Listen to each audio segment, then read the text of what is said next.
And now, Podtendo presents Side Quest Cinema.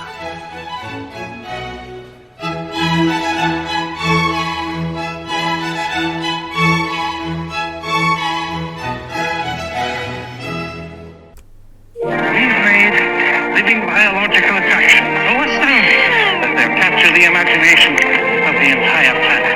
The most phenomenal discovery of our time. Welcome to Jurassic Park. Becomes the greatest adventure of all time. Universal Pictures presents a Steven Spielberg film. Jurassic Park, rated PG-13, starts Friday, June 11th. Hey guys, welcome back to the Raging Campfires of Podtendo's Side Quest Cinema. I'm your co-host Mick, and I'm joined by Tyson. And we are talking about some more movies in the month of August rather than playing an old game. We thought, hey, you know, it'd be fun. We should talk about some movies. Summer times, and the movie kicks ass and is a great, as we kind of alluded to a couple weeks ago when we talked about The Goonies. A drive-in movie. Oh, baby, it's Jurassic Park. So we're coming back at you. Yeah, we've looked at it before, but that was years ago. I didn't look it up specifically. 2, 3, 4 years. Maybe we're better. Maybe we're worse. Let's find out today as we rerun, rewatch, redo Jurassic Park. Yes. Amazing. Yeah. Great movie. One of the best of all time. Definitely a go-to Yep. in the summer. Oh, it's up there. I watched it a couple weeks ago when I was sick, and then I was like, I'm putting it back on. And the other night, I needed something to do for like 20 minutes. I might have just put on the T-Rex attack and watched that. And my wife comes in the room. She's like, really? She's like, you watch this movie like once a month? Yeah, I'm like, it's really good. It's really good. It's like, good. I don't know. Yeah, I also went down a deep little Jurassic Park rabbit hole of rewatching all the movies, even the world ones. And I read the books. Okay. So I can maybe add some things because I did not read the books last time. So for sure, yeah, a couple of years ago, probably pre-COVID or 2019 summer, we did a big drive out into BC and listened to the audiobook on the drive, and so I'm somewhat familiar with the story and some of the changes. I couldn't tell you, I'm not refreshed enough to be able to kind of give you anything more than that, but I've touched on that a little bit. But without further ado, guys, we are reviewing Jurassic Park today. It was released June 11th.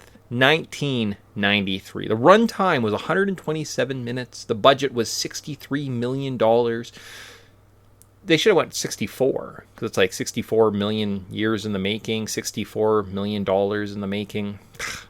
Damn marketing team. Box office saw $1.029 billion return. It was directed by Steven Spielberg, produced by Kathleen Kennedy, Gerald R. Molin, and the cast included Sam Neill, Laura Dern, Jeff Goldblum, Richard Attenborough, Sam Jackson, and Wayne Knight. Oh, and Ariana Richards. Can't forget her. Oh, of course. Of course.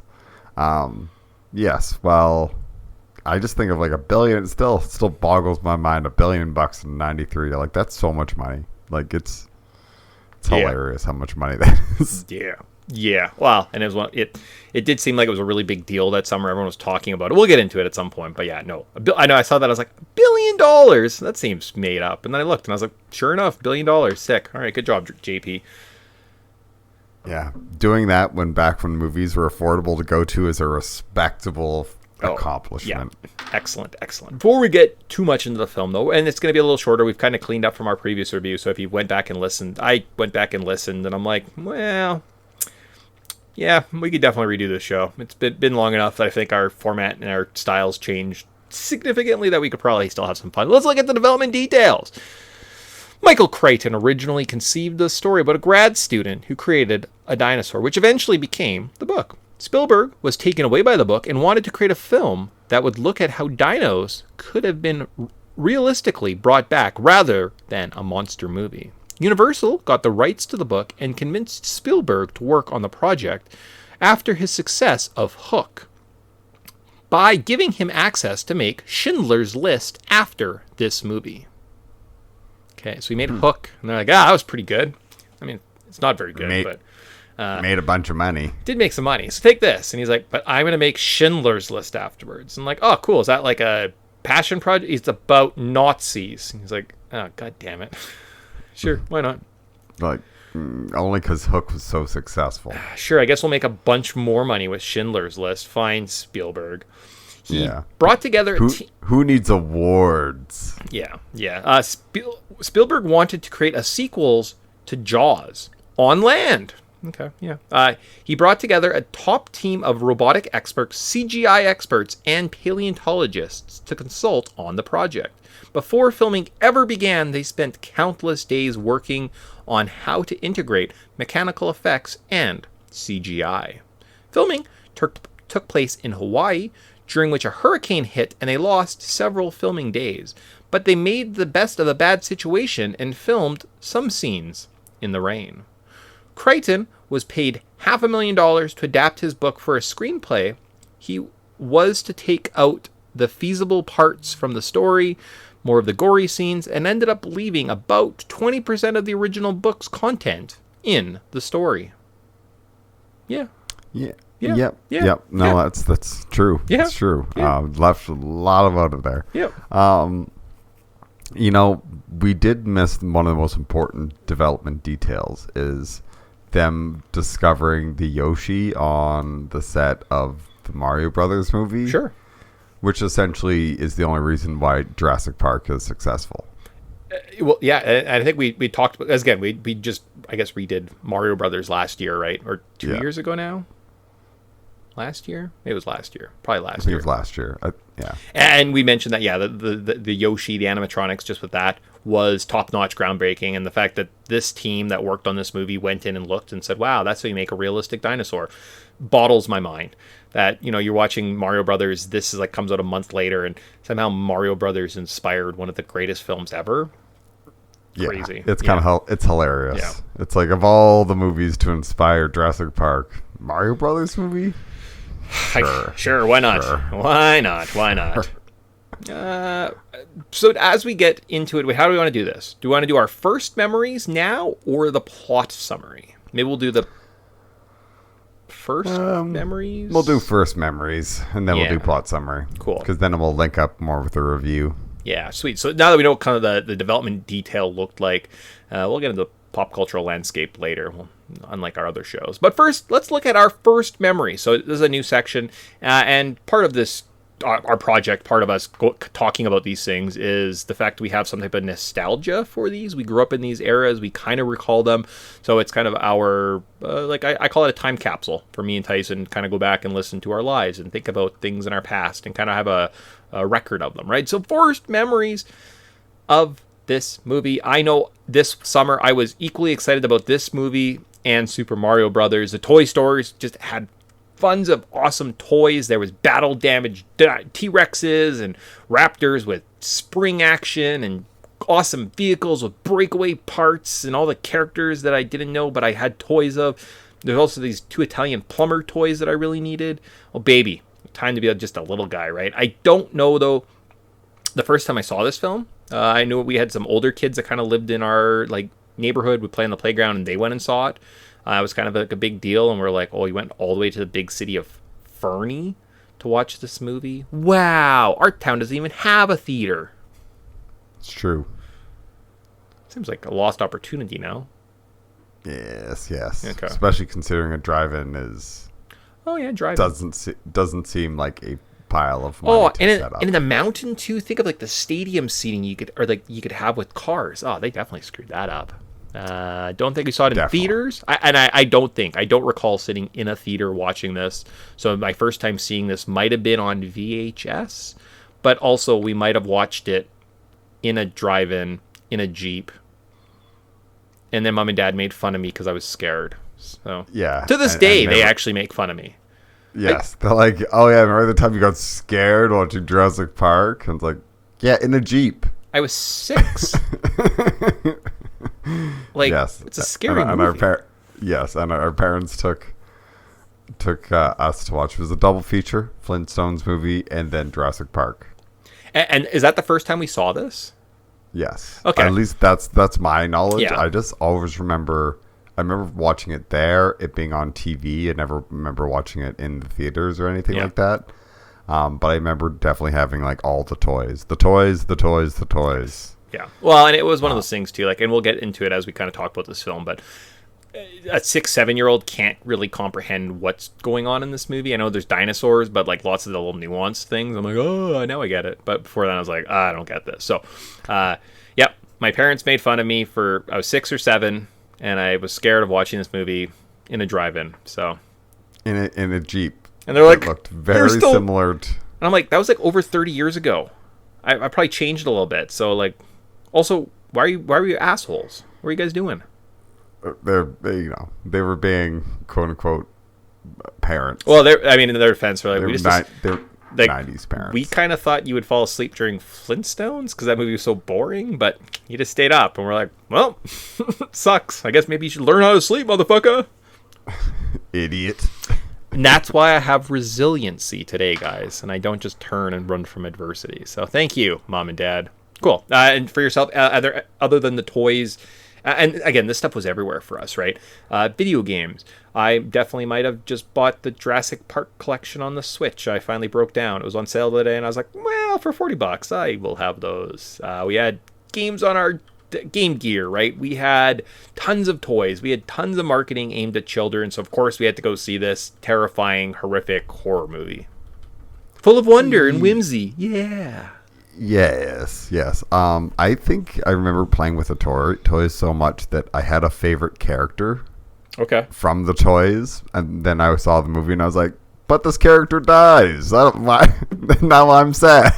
Sure. Yeah, I can see that. So I remember that being a thing. But other than that, it was like, nah, I got nothing. Okay. Cool. And again, it's just one of those things. As a kid, we loved dinosaurs. This movie was kind of everywhere, right? So that is our first memories. So on to however, though, maybe you're like, I don't really remember, never seen this, never heard of this Jurassic Park or this Steven Spielberg, but I like listening to this podcast. You guys seem like you're fresh and edgy and middle-aged white guys. Oh God, when did that happen?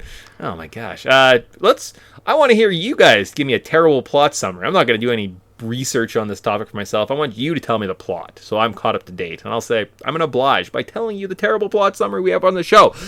After a death on an island, John Hammond recruits a group of scientists and his grandkids to come give their approval of his island. A tropical storm and some corporate espionage leads to a power outage, a stolen canister of dinosaur DNA, a T-Rex attack, and the park systems needing to be rebooted. Grant and the kids make their way through the jungle before being attacked by raptors. Meanwhile, Dr. Sattler gets the power going, finds Samuel L. Jackson's hand, gets attacked by raptors, finds Grant, and gets attacked by raptors again. Luckily, the T-Rex shows up, kicks ass, and the gang escapes. Man, that was terrible. Huh. Good job, me. Yeah. You really skipped the whole part of like the but it's fine. Yep. No, we'll do it a little bit. I have more notable scenes than we did before, but that's funny because that was really terrible. What part did we miss that you want to discuss? No, there's just like a few characters that are kind of just. It's fine. Okay. They don't really exist. Yeah. That may be a criticism I have. Okay. Yeah. Fair. Well, we'll save it. I mean, don't come in being book guy, being like, this isn't like the book. Yeah, of course it's not. Gennaro gets eaten in the toilet. He's not like the hero. Also, I like the movie a lot more than I like the book. So let's just get that out there. Sweet. Oh, I see. Well, then you probably don't like John Hammond's portrayal. Okay, a review, though. So we start out by what is our favorite part of the movie. So I do know that on our last show, I was like, guys, I've got this, like, it's going to blow your mind. I think I said that. I'm like, I'm going to change the way you perceive this movie. And I said something like, it's chaos. The movie is chaos. So I think that's what I said my favorite part here. So my answer would have been different if you asked me before this review. After thinking about it critically, such a critical thinker, I love the overarching theme of this movie, chaos. The InGen scientists try to create life and play God, adding chaos to the world. Malcolm literally hits the point over the head, you can't play God. Nedry tries to take away the established order, chaos ensues, and then there's a struggle to restore it. When they do restore order, Lex figuring out the computer problem, order isn't resolved, the raptors are still coming for them, chaos is in place, and because you can't play God. Cool. So that's my favorite part. Well, actually, my favorite part is probably part. How do I want to do this? What's your favorite part of the movie? I like dinosaurs. Yeah, dinosaurs this game cool. or this movie gave us dinosaurs into the ethos, and now if you want dinosaurs, you could literally go to Walmart and buy yourself some dinosaurs. Like, sure, this gave us everything dinosaurs. Okay, moving on. Like, and that was. It made it like a 90s thing of like, oh, we were obsessed with dinosaurs. Like, yeah, we were finding, I know there was a dinosaur or a fossil boom where we were discovering like 2 dinosaurs every single year after like not discovering any for like 100 and some odd years or something. So there was this massive like uptick in that, which was, but that's not in like the cultural zeitgeist. Like, it's one of those things where when we were growing up, Jurassic Park was like, oh, hey, that's the dinosaur kid.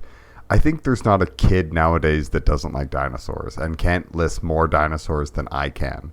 So it gave us this huge like dearth of knowledge and like thing to be obsessed with. Like, dinosaurs are super cool. Like, and I think that people without this movie, we don't have our obsession with dinosaurs in society, and that would be a shame. Yeah. So that's my favorite. That's my favorite part. So one of the things when we were talking about what could we do, I did have a list at some point. I don't know if I ever did I ever share that list with you.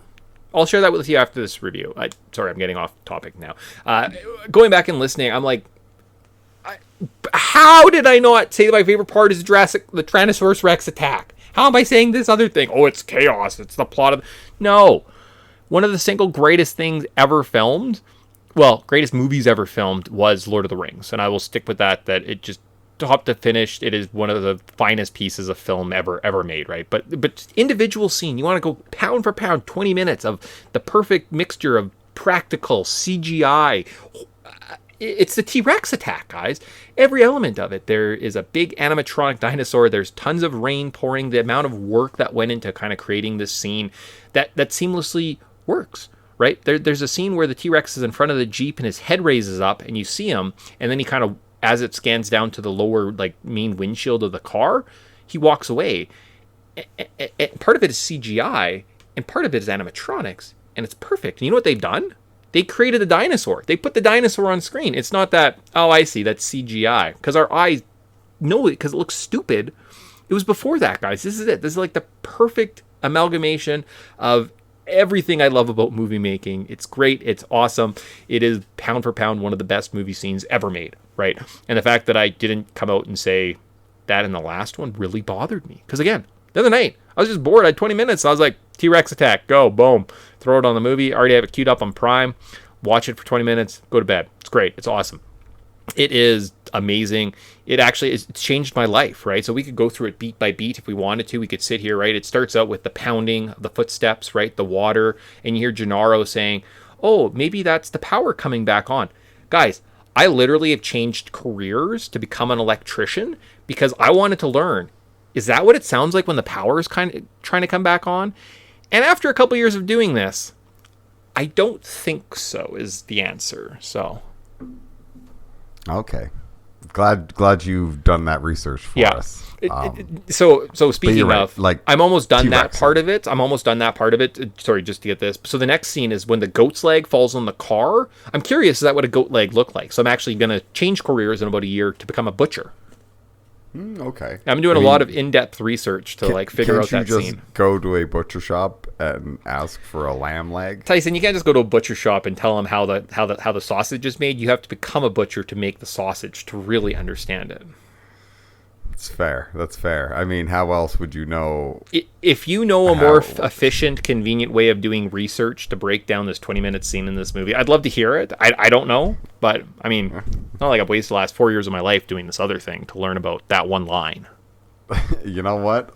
A line that I didn't even remember, I'm glad was so important to you that you made not like a career change, and you're considering making a second. Oh, I have to, again, just for the practical effects. I have to learn more about this. So there you go. Yeah, T-Rex attack is great. Yep. And just a really great scene. And like I said, I think they felt like, but just because they filmed it with the practical and CGI, like in tandem, it really gave the actors something to work off of. And you can just tell when a scene has been filmed on a set versus like on location. And like just the little touches, even just the raindrops. Yeah. Just listening to the raindrops, something that's so easily missed. No, not only perfect. that, you know why you hear the raindrops? Because there is no music playing during that scene. Yeah. Right? They have music up to it, and then all of a sudden the music dies, and you just hear raindrops. And after 10, 15, like, tense minutes, the music kicks back in, and it's more jarring. It makes that last scene seem more vicious, viral, like you've seen a violation of nature, right? This T-Rex attacking this car, hurting these children, Malcolm killing a man, right? All this horror kind of like, you understand the impact of what you just witnessed as the music. We get back to the control room, and the music kicks back in, and you're like, holy shit, that was tense, right? They just did a beautiful scene, right? And exactly. Sam Neill standing out in the rain, this big animatronic head standing in front of him, and his hat blows off. You're like, that's a dinosaur. There's a dinosaur right there. They made a dinosaur. That's great. Or the T-Rex's head coming through the car after the kids. That's terrifying. These big teeth and stuff like that. Again, they do it in CGI. We're sitting here talking about not this movie in the future, right? But the fact, again, they went through the temps. They made this amazing, incredible scene. And we didn't even mention it. It wasn't like, oh, it's kind of good. I was like, stupid son of a guy's making a podcast singing. Ugh. Well, we've learned a lot over our years of making podcasts, and we make mistakes to a point where, you know what? We even go back and redo stuff. So here we are. Yeah. Righting the past wrongs, singing this movie's praises again because it deserves it. And yeah, it's it makes us miss. And the reason why we always kind of end up going back and looking at these movies is because they don't make movies like this, for Pete's sake. Like, there's so many. It's just CGI fest or green screen fest, and it's like, I don't care how good the CGI gets. It's still going to be CGI. Give me like on location scenes with actors getting dirty, and I feel them going through it. And when they're going through it, I feel like I'm going through it. And then when you introduce the world got introduced to a T-Rex that day. Like, the first day anyone sees a Jurassic Park is the first day anyone sees a fucking T-Rex. Yeah. For real. And like, you get that sense of like, oh, this thing is terrifying. And these things were just on Earth. And it gives like this awe and scope of like just majesty, but also like sheer terror. Like, we are such soft, squishy vehicles. Mm-hmm. This thing just like, oh, we are big metal wires without electricity. It's like, yeah, just gonna walk right through that. They're just gonna, you're in some cars. Oh, just gonna tear that open and eat you. And we might have to come back in a couple years, like after I do my butchery and get into that program for a bit, because I'm curious to see like, would a fence that's made of like wires and stuff do that? So I'm gonna get into fence making probably after the butchery to kind of see if that's what would happen if you like cut some wires and like a tension fence.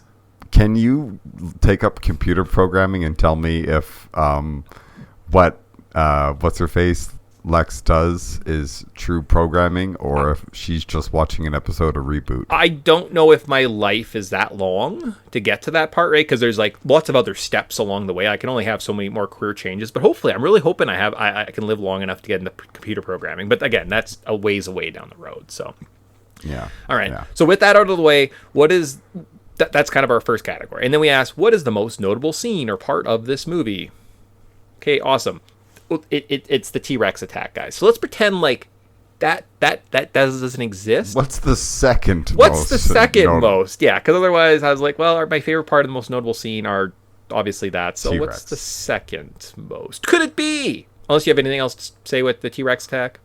No, we covered it. Yeah. Thank you for making that your favorite, because me being generic, be dinosaurs. Like, shut up. Well, you would have listened to this, and you would have listened to the other one, and you're like, fuck, we're assholes. Damn it. What did we do? All right, so most notable scene or part of this movie.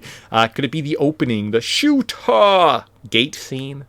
Could it be Nedry talking to Dotson? Dotson, got Dotson here. Grant freaking out the kid at the dig site. Any of the helicopter parts, right? How about the introduction of just Ian Malcolm? Yes. That's true. Jeff Goldblum being Jeff Goldblum. Yeah, everyone is welcome. The first dinosaur we see. So the first time we roll up, we see the epic John Williams score. We see the 30-foot tall Brontosaurus. Grant falls to his knees, and we find out that they do live in herds. Could it be the visitor center, the ride, visiting the lab, the discussion at lunch, which I never really ever understood as a kid? I was like, oh, they're just mad for some reason. Okay, I see. They're talking about philosophy. Okay. The Jurassic Park gate scenes, right? What do they got in there? King Kong? Yep. Meeting the Triceratops for the very first time, right? Getting hands-on touch with this big animatronic. Getting to see Alan Grant feel it breathe as he lays on them, right? We could be seeing rescuing Malcolm and the Jeep escape, which is actually probably... let's not give too much. Is that one better or is it the kitchen? Okay, restoring power, raptor attack in the bunker. Could it be Grant and the kids in the park? Maybe the raptors and the kids in the kitchen, or the final visitor escape. So any of those things you wanted to touch on that we could have went as I went, or do you just want to pick one or two? There's like the ones that kind of stand out for me is just like that's a giant pile of shit. Sure. Okay. Yep. that one's a good one. But also like the whole idea of the raptors attack, whereas like the ones will distract you from the front and then comes from the sides, and just that sound effect, just that. And then the Robert Muldoon, like he hunting the clever girl, and then his death is the second most notable scene. Okay, that was my favorite character because I had the toy as a kid, and I was traumatized with my favorite character that I loved and had this cool gun, and horrifically when he bites gets ripped apart, right? Like, yeah. It does not have a nice death. I do remember as a kid after watching it, we did try and justify that, like, well, he's so good at and trained at animals, maybe he was able to like fight off the raptor and he's okay. No, he's definitely dead because that guy's like, fucked him up. He's like, wah! It's still kind of like creepy today, and I'm like, oh my gosh. The other scene I didn't write down that just as I'm thinking of in terms of like dinosaur attacks would be the Nedry versus the Dilophosaurus, right?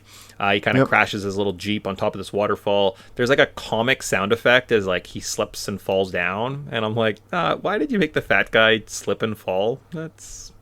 Yeah, they're about one slide whistle away from a cheese factor here.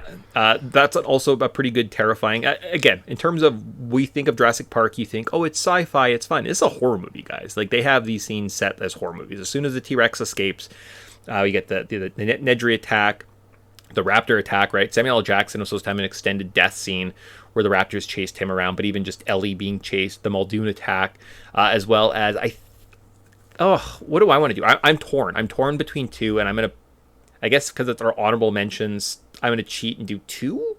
The rescuing Malcolm / Jeep escape scene, I think, is, again, up there. Objects might appear larger than they appear, and you see the Tyrannosaurus mouth basically at the mirror, and you're like, holy shit, he's like right beside them. Sitting on the shifter so he can't escape, right? It's great. It's awesome. You kind of feel the tense, and actually the actor that plays Muldoon, when they're done, just like the shock and fear on his face at the end of that scene, I'm like, holy shit, that was kind of scary, wasn't it? Like they just escaped him, right? Yes, they essentially, if that thing loses traction even slightly, they are lunch. If he doesn't run through a tree, right? Whatever the case might be, right? So it was pretty far. That, as well as the kids in the kitchen with the raptors, just the shots that we got. Yeah, it doesn't make sense that these like super predators would get outsmarted with kids, but it's fun and it's kind of creepy, and them running and knocking themselves out or getting stuck in a freezer, and the kids kind of outsmarting them and working against them. It's good. It's tense. But anyone who's worked in a kitchen knows how absolutely slippery a kitchen can be. Yeah. So it kind of lends this whole thing, like the kids are only really safe because like they're just like scurrying on their hands and knees and getting around, and these dinosaurs are just like almost too strong and too powerful for this stuff, where they just slide. Like they can't get traction on the metal surfaces, they can't get traction on the metal or on the tile floor. So it's like there's like that stuff is, I give it a kind of a pass because it's like, no, I've worked in a kitchen. If you do not have your like anti-slips on, you will eat shit. Yeah, for sure. So these dinosaurs been like murder, and then try to run and slip and fall. It's like I get it. I've almost done that. Not the murdering kids in a kitchen thing, but just trying to move fastly in a kitchen is impossible. Okay, well, I'm glad you didn't kill those kids. That's good. Perfect. Yeah. No, they got away. It was like Scooby-Doo. Yeah. So between those, I think, though, between like the T-Rex attack, the T-Rex chase, and then the raptors in the kitchen are like pound for pound, just some of the better scenes you'll see in these films, right? And any of the attacks, too, right? Yeah, the Robert Muldoon, clever girl. Yeah, man. This movie is very memeable, right? Is that what this is? The most memeable scene? Huh. Kind of. There's, I think, a few like, God, I hate that man. That's not really on my list, but that's a memeable scene where you're just like, God, I could put that. Hello, are you actually going to have dinosaurs on your dinosaur tour? Yeah, exactly. Yeah. Okay, all right. Good. Well, I'm glad we talked about more parts than, oh boy, the first review, like I said, we did not hit on a lot of these scenes, and I'm like, I don't know what we're going for, but we should have talked more about better parts. Just Chris Farley it. That's all we want. Just Chris Farley show. Do you remember the scene in the kitchen? Yeah, it was awesome. Okay, cool. Moving on. That's all this needs to be. Basically. Yeah. Well, when you're doing your review, people want to be like, but you didn't talk about my favorite scene. And you're like, we're trying to hit them all. Yeah. It's a great movie. We're doing things a little differently now. This is like our 40-something movie review. They've changed ever so slightly. Yeah, exactly. Okay, well, let's be a little negative. Least favorite part of the movie. Let's see what I got written down. So the T-Rex attack and the mystery ledge. It's bugged me when I first noted it years ago. Like, he steps out of the cage and all of a sudden there's a big hole he falls down. What's up with that? I've seen people like use a video and like have diagrams of how it works, but yeah, that part has always stood out being like, what the hell? And until I watched that video and even their explanation, you're like, seems flawed. I think this is the headcanon I have. So if you do, there is some kind of art design that there is like kind of big drain storage chasms, right? And they do have some concept art that shows these kind of big moats, which essentially is probably where the car kind of gets pushed down into the tree. Yes. But more than likely, I think it was a limitation of this physical set that they built in this corner. So like more than likely, the T-Rex steps out from the cage and then walks over to the cars. He doesn't like step out between the cars. And then he pushes like the car over the cliff. But the car's kind of parked further down the paddock, so there is like a cliff. And I think it's just a function of they couldn't build like a 500-meter long set and have the big animatronic. So I think practically you need to have it tight so that, like that curve by the T-Rex pen is like enough room for 4 car spaces maybe, right? Like it's pretty tight. Well, you can't move this giant animatronic around that, like a, half a kilometer of land. You need kind of a 100-meter set to kind of work within. So I think it's more of just a feature of like, based on how small the set had to be, based on their limitations with the animatronic, versus had it been longer, you've been like, oh yeah, he like got out and walked over and pushed them down, right? With the CGI world we live in now, it would be much more clear. It's just a limitation of how they kind of have to portray everything. They kind of have to like take this leap in logic, right? But I mean, it took years, man. I watched this probably movie like 10 times before I finally pointed out to me, and I'm like, oh yeah, where did that come from? Huh. Yeah, and I think a big issue is they don't establish the moat. They just like, you don't see a shot of the moats. I think if you saw a shot of the moats, it's less like, where does this car fall down all of a sudden? Yeah. I think that's like a more of a set limit. That was just a limitation of what they were, right? Like, but wow. And it's like when we're nitpicking in that amount of detail, it's like, where does this character enter from? It's like, but when you read the book, I think it makes more sense. Like, I think it's like a bigger area, right? Like he comes out and then he approaches the cars or something, and like it's a much greater scene. It's just whatever. It's a limitation. So, least favorite part there. It's not. Well, no, it's fine. It is what it is. Yes. Yeah. Seems it's a nitpick, but for sure, it definitely exists. So if you don't care about it, you don't care about it. Like maybe the slip when Nedry, the slide whistle, I'm always like, poor fat guy. Really, we have to like make him like a slide sound. Come on, Jurassic Park. Should be better than this. We're better than this. I guess my least favorite part of this is a lot of the like this movie is so much better than the book. Like, so much better than the book. I am usually shocked, or not shocked, by like, no, the book characters have more depth to them. Bullshit. Not in this case. Like the characters in the book are so thin, whereas in this movie, every character is so freaking rich and wonderful, and you love them to death. Whereas, like, I guess my least favorite part is, man, I wish we had a better book to work off of, because it's like, man, the book was fine or whatever, but it's like, Steven Spielberg made a masterpiece out of an okay book. Imagine if he had a masterpiece of a book to work with. Like, my goodness, this thing could have been so much tighter, but like, it is what it is. That's just a random nitpick, and I wanted to bitch about the book. Sure. But yeah, no, like I can't nitpick this movie. I love it to death. It's so good. Even the characters I don't really like are amazing. Maybe, yeah, sure, there's some like glitchy CGI parts where I think like Dilophosaurus, what are those like running dinosaurs, the ostrich-looking suckers? The Gallimimus are kind of weak. Yeah, the Gallimimus and that whole like scene of like the T-Rex eating them. There's like, it literally glitches through the leg at some point or whatever. It's like, sure, that's my least favorite part, is the CGI can be spotty. Yeah, okay. Sure, cool. My dog, I think we were upstairs and it was just hot out, so we like came downstairs and he like kind of sat on the couch, and he definitely, and as I put it on, we were getting to the Gallimimus scene, and as they were running by, he was like into it and he was watching, and then when the T-Rex came out and started eating him, he like went grrr. I was like, oh, you're so tough, you're gonna attack that T-Rex. And I was like, but I like that he knows the T-Rex is like the bad guy. It's funny. Of course. Yeah. Well, he was eating his buddies. They were just running in the field. He was watching. He's like, oh, they're just like the birds I like to watch. Hey, don't eat those. What are you doing? Get out of here. Yeah. Cute little. Stupid T-Rex. Cute little guy. Criticism. How about a final negative point and we'll get out of here. I said some glaring flaws, but the scene where the T-Rex steps through the... what? Come on. We went over that. It's fine. So criticism. That's my only criticism. Do I have any other criticism? The Dilophosaurus is too cute. They're quite big. Yeah, well, creatures. They're very big creatures. Yeah, they're probably closer to like what a raptor looks like, and a raptor is actually just a little guy. So they definitely took a lot of liberty with actually, there is a different. I went down a dinosaur. There is a dino or raptor breed. Okay. It's like an angel raptor or something, and it's about that size. Okay. So, but that was discovered after this movie, which is hilarious.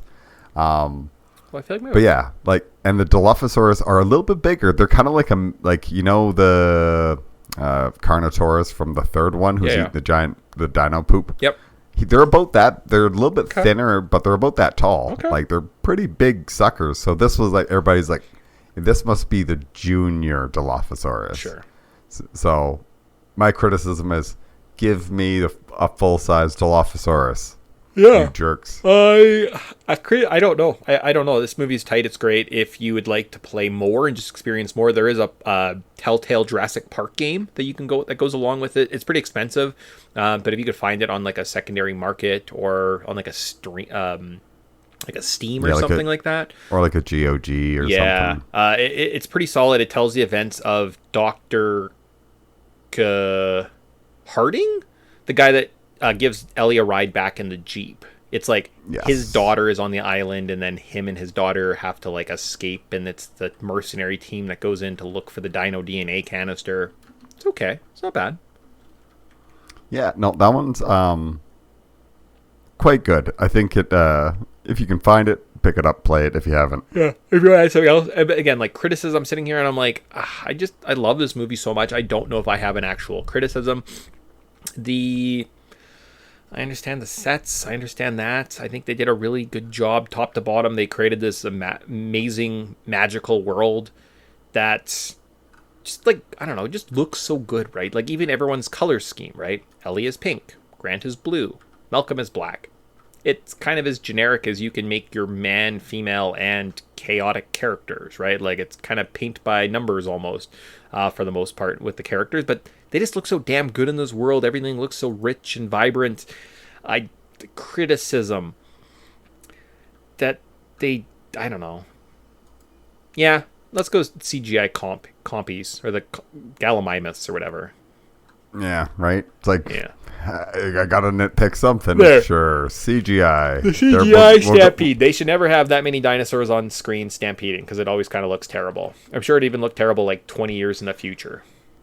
Yeah, and I'll even throw out there maybe the lighting on the final scene of the raptors when they're in that opening of that makes them look a little gross. I don't like the brown that they used. Yeah. Okay. Change that brown. That's Sure. that's my criticism. So I don't like the color of brown in the one scene. Yeah, that's a pretty good point. Praise! Final praise. We'll say something nice, and then I think we're done with the review of this movie. So, praise. The cinematic masterpiece that Spielberg created is amazing. It still holds up. Considering that the story is dumb, kind of uneven compared to today's standards, it has a weird don't mess with the natural order of things story that holds up and remains one of the best movies of all time. Is that a praise? I feel like I kind of said it was dumb. Praise. This is one of the, Jason said, best movies. Yeah, it's a pretty good movie. The more I've watched it, the more I've come to appreciate it, the more I've kind of thought and looked at all the scenes, right, and kind of take them in, and you watch them again and again, and you're like, how did they film this? How did they do that? It's just incredible. It's a master stroke of filmmaking. One of the best horror movie potentially ever made, right? You'd have to put it up there in terms of like Aliens, Jurassic Park, just those great horror movies that kind of take over in another genre and just created this it's a big franchise, right? It started a franchise. It's worth it. It's great. I watch it several times a year. Love it. Yes, I think this is one of those few cases where I don't think there's a lot of people that say that this is a dumb movie. Oh, I did I said the story is dumb. The story is dumb, but the movie is good. Oh, so yeah, okay. I don't think there's a lot of people that are like dump on this movie. This is one of those few universally kind of loved movies that it stand the test of time. Like 93 is quite a long time ago now. It's over 30 years ago. Oh my!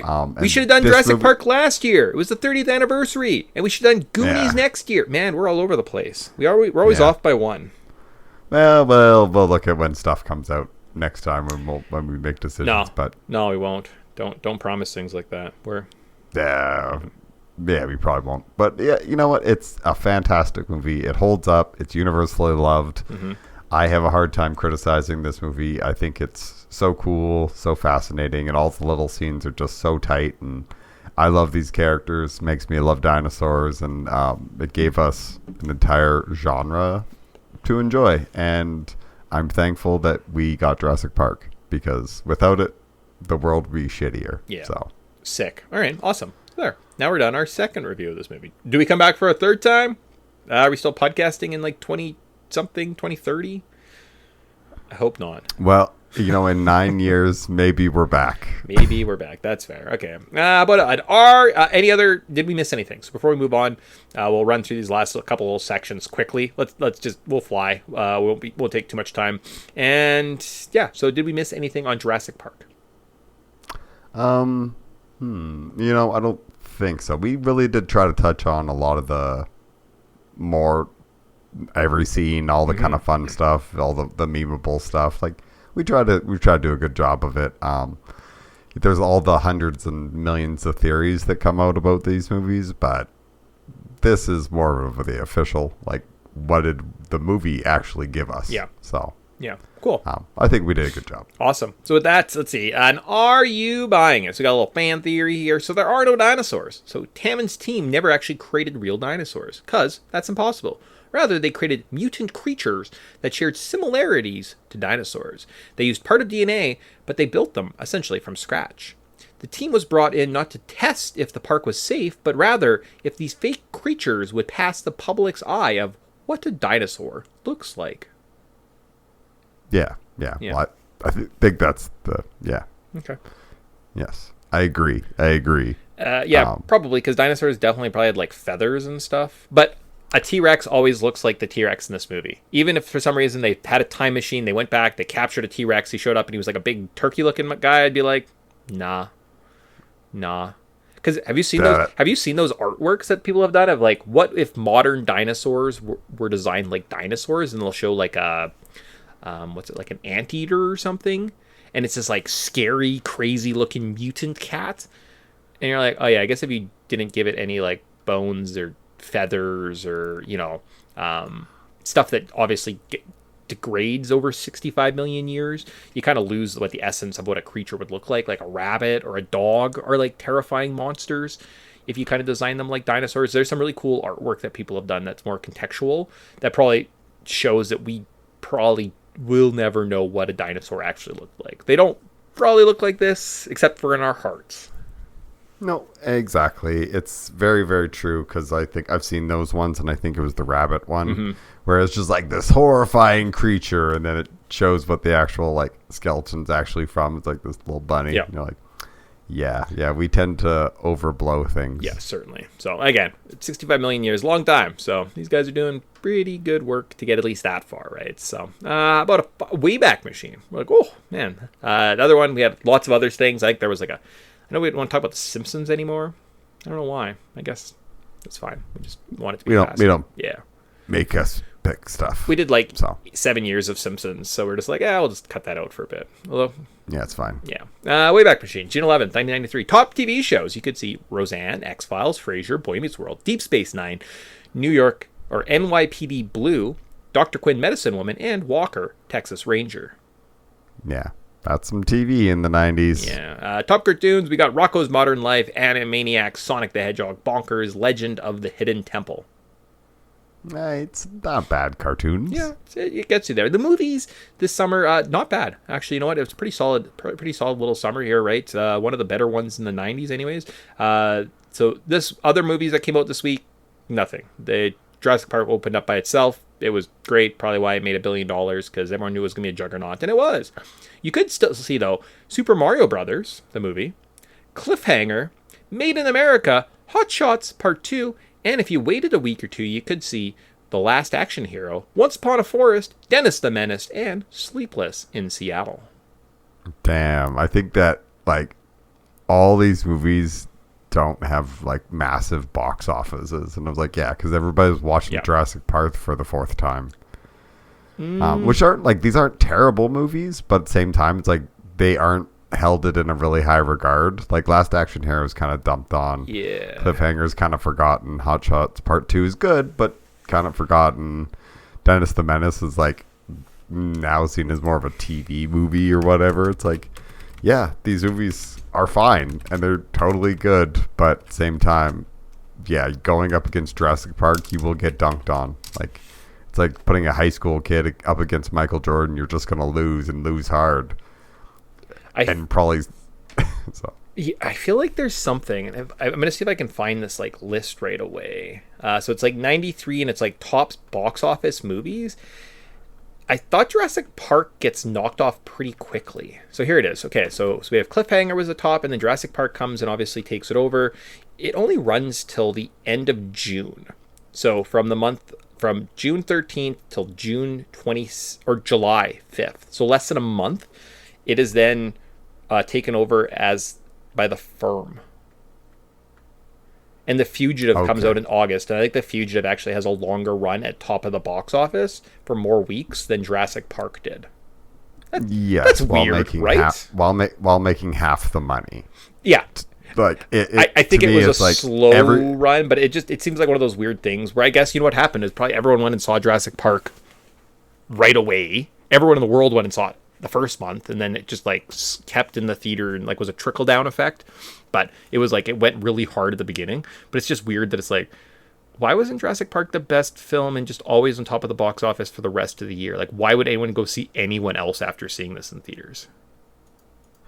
Yeah. Okay. Yeah. No, that's fair. It is one of those things where it's like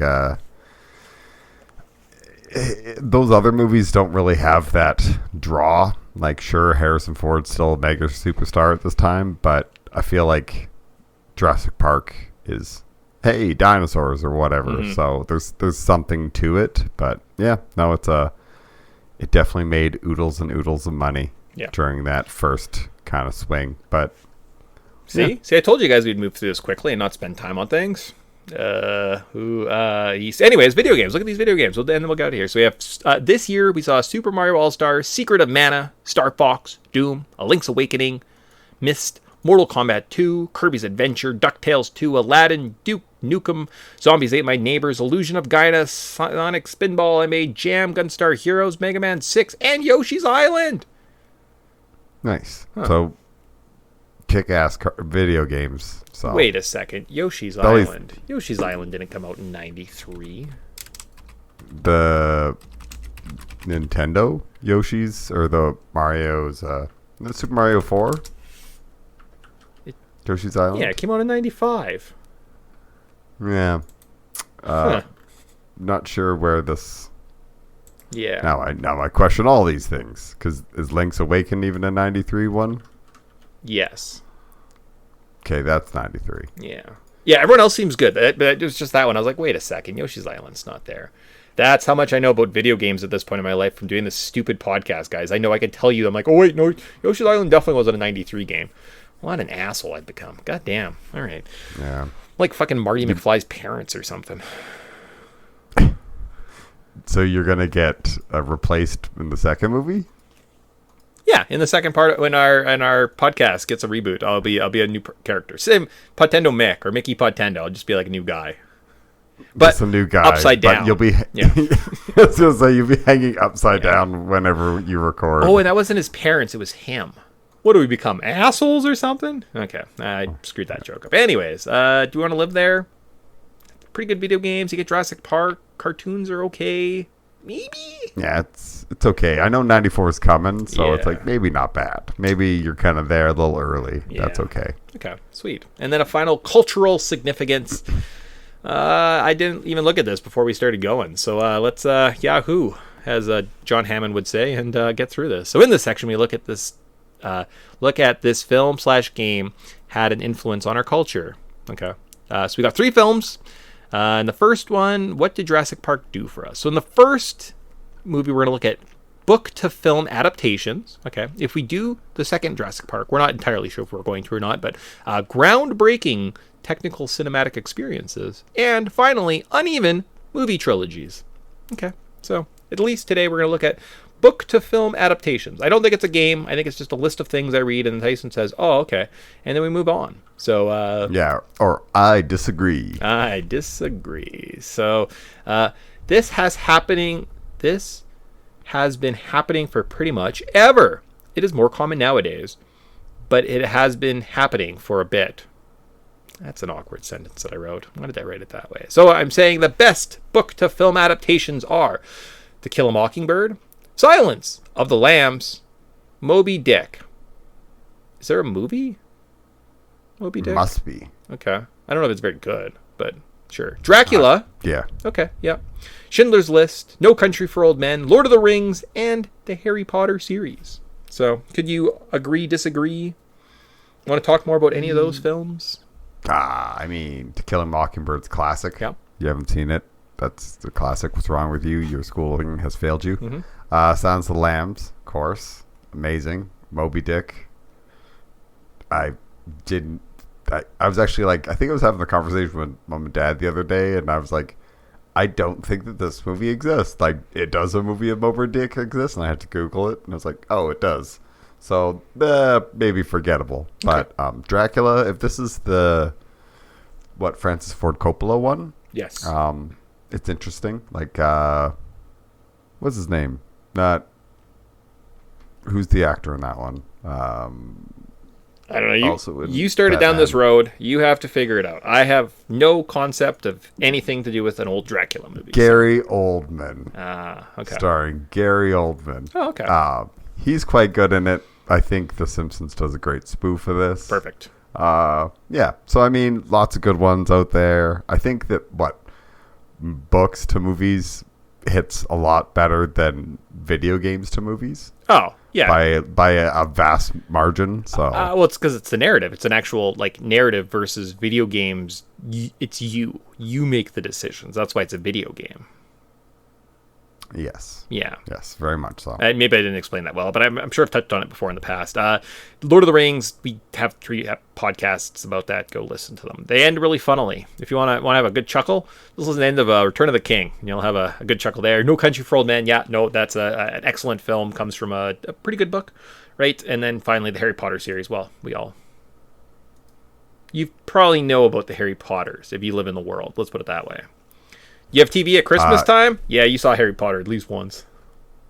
Yeah, there's someone in your family who's talked to Harry Potter to you at some point.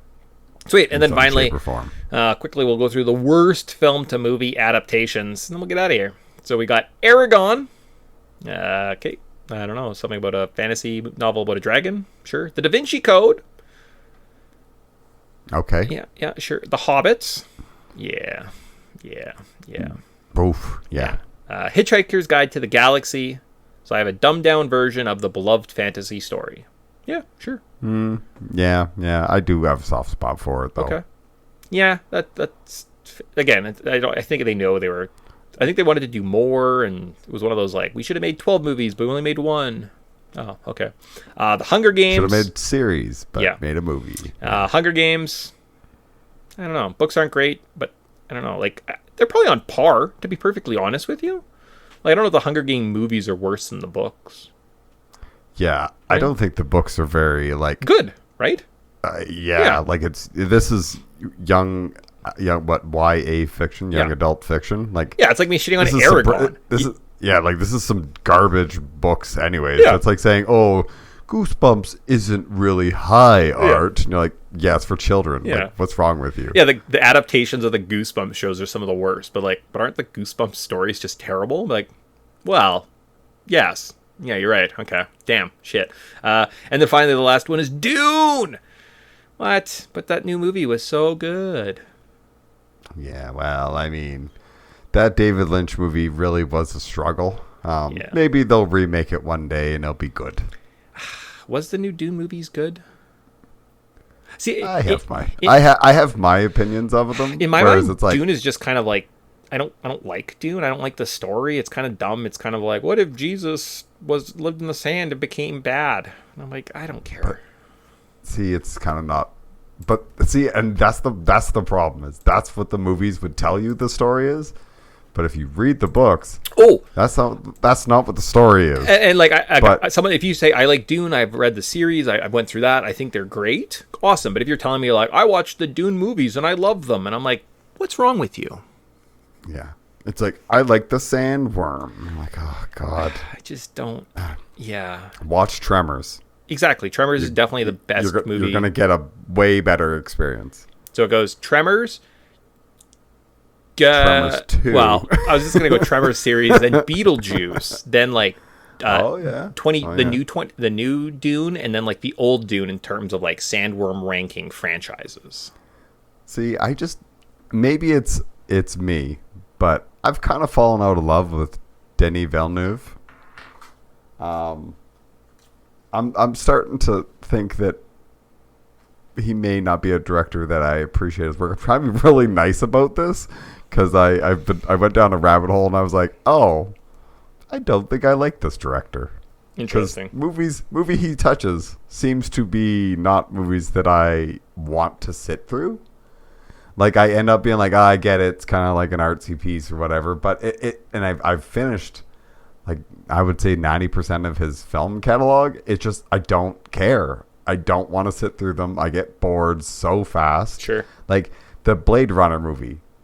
How bad was that Blade Runner movie? It was like there's like 7 awesome parts in a 2-hour long movie, and I'm like, was that? It was like 2.5 hours. Was that terrible? Like, it was really bad. Yeah. And it's like, but and what are those good scenes? Like it's not like, I get Blade Runner is kind of like a not great franchise in its own right. Sure. It's interesting, but that's about it. And I just like the new Dune movies. Oh my god, Yeah. It took me like I like Dune. I like Dune. I've watched I own the David Lynch movie, and I watch it from time to time. And I've read all the books. And I am the Korra King. What? Like, it's oh my god, and maybe it's just like this whole there's not a character that I like in this movie. A lot of these actors are people that I don't care for in movies, and it's like, I just think that this is just not a movie for me. I get that there's a lot of people out there that love it, but Yeah. No, I just kind of shrug, and it's like, this just it seems like it does nothing for me. Yeah. It just lands so flat. Okay. So. Cool. So the Dune bitch hour. Yeah, same thing. I would have thought, and I was like, I didn't really like the first one. I don't know if I want to see the second one, especially in a theater. I feel like that's something where like I break it up and I watch it in like 2 hour movies kind of thing, right? Like kind of do my own little edit of it sort of thing. But it is what it is. Not for me. Yeah. But it has that Deadpool effect where it's like, if I'm having to force myself through this, I'm taking breaks whenever I want to fucking have a break. Because I remember I went to a theater and it must have just got hot and I had like shoes on that made my feet sweaty. I don't know why. They were like, I don't have sweaty feet, but I remember sitting that day and I was like, oh man, I regret wearing shoes to the theater this day. When did that movie come out? May? Why was it so hot in May? Yeah, I don't know. Anyways, cool. So that was, our review of Jurassic Park. So that was kind of all the its ins and outs. I don't know if we'll talk off mic. Maybe we just do reviews of Jurassic Parks like 2 and 3 or something, and we like leave the Wayback Machine / cultural significance out.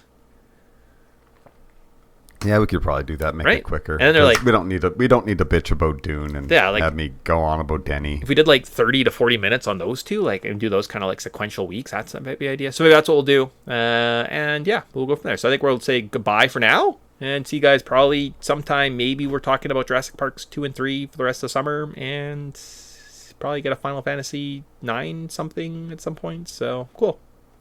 Yeah. Yeah. Well, you guys take care and we'll see you next time. Goodbye.